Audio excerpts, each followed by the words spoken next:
India Pak വെടിനിർത്തൽ സാഹചര്യങ്ങൾ ചർച്ച ചെയ്ത് കേന്ദ്രമന്ത്രിസഭാ സുരക്ഷാ സമിതി. യോഗത്തിന് ശേഷം പ്രതിരോധ മന്ത്രി രാജ്നാഥ് സിംഗ്, ആഭ്യന്തരമന്ത്രി അമിത്ഷാ എന്നിവരുമായി പ്രധാനമന്ത്രി പ്രത്യേകം ചർച്ച നടത്തി.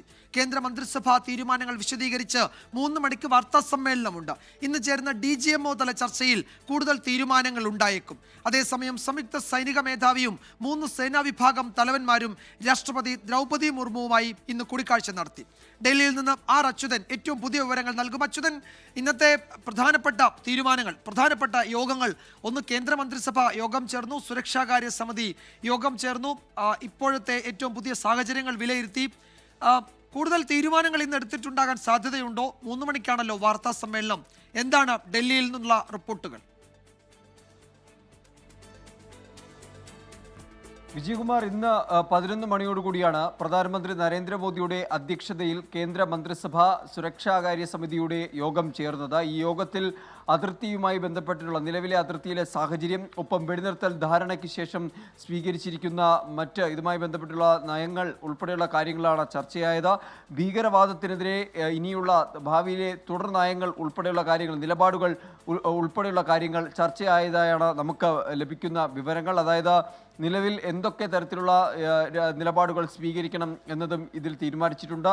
രാജ്യത്തെ നിലവിലെ സുരക്ഷാ സാഹചര്യം ഉൾപ്പെടെയുള്ള കാര്യങ്ങളും വിലയിരുത്തിയിട്ടുണ്ട്. നേരത്തെ തന്നെ ഈ S-400 വ്യോമ പ്രതിരോധ സംവിധാനങ്ങൾ കൂടുതൽ വാങ്ങുന്നതുമായി ബന്ധപ്പെട്ട് ചില നീക്കങ്ങൾ ഇന്ത്യയുടെ ഭാഗത്തു നിന്ന് ഉണ്ടായതായുള്ള സൂചനകൾ പുറത്തു വന്നിട്ടുണ്ട്. ഇതുമായി ബന്ധപ്പെട്ട റഷ്യയെ സമീപിച്ചതായാണ് നമുക്ക് ലഭിക്കുന്ന വിവരങ്ങൾ. അപ്പോൾ അത്തരത്തിൽ സുരക്ഷയുമായി ബന്ധപ്പെട്ടുള്ള കാര്യങ്ങളുമായി സംബന്ധിച്ചുള്ള നിർണായക തീരുമാനങ്ങൾ കൈക്കൊണ്ടതായാണ് മനസ്സിലാക്കുന്നത്. എന്തായാലും കേന്ദ്ര മന്ത്രിസഭാ യോഗത്തിൻ്റെ എടുത്ത് സ്വീകരിച്ച തീരുമാനങ്ങൾ, അതുമായി ബന്ധപ്പെട്ട് എന്തായാലും വിശദമായൊരു വാർത്താ സമ്മേളനം 3 മണിക്ക് നടത്തുന്നുണ്ട്. അതിൽ കൃത്യമായി എന്തൊക്കെയാണ് സ്വീകരിച്ചിരിക്കുന്ന തീരുമാനങ്ങൾ എന്നത് സംബന്ധിച്ചൊരു വ്യക്തത വരും.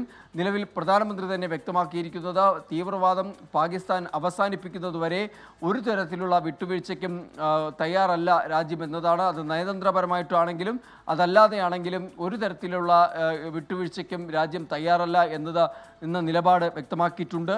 എന്തായാലും അത്തരത്തിലുള്ള ഒരു തുടർ നീക്കങ്ങൾ അത് രാജ്യത്തിൻ്റെ ഭാഗത്തുനിന്നുണ്ടാകും. ഒപ്പം തന്നെ ഈ കേന്ദ്ര മന്ത്രിസഭാ യോഗത്തിന് ശേഷം പ്രധാനമന്ത്രി പ്രതിരോധ മന്ത്രി രാജ്നാഥ് സിംഗുമായും അതുപോലെ തന്നെ ആഭ്യന്തരമന്ത്രി അമിത്ഷായുമായും ഒരു പ്രത്യേക കൂടിക്കാഴ്ച നടത്തുകയും ഉണ്ടായി. അതും നിലവിലെ സുരക്ഷാ സാഹചര്യങ്ങളുമായി ബന്ധപ്പെട്ട് അത് അവലോകനം ചെയ്യുന്നതുമായി ബന്ധപ്പെട്ടാണ് അത്തരം നടപടികളിലേക്ക് കൂടി കടന്നിരിക്കുന്നത്.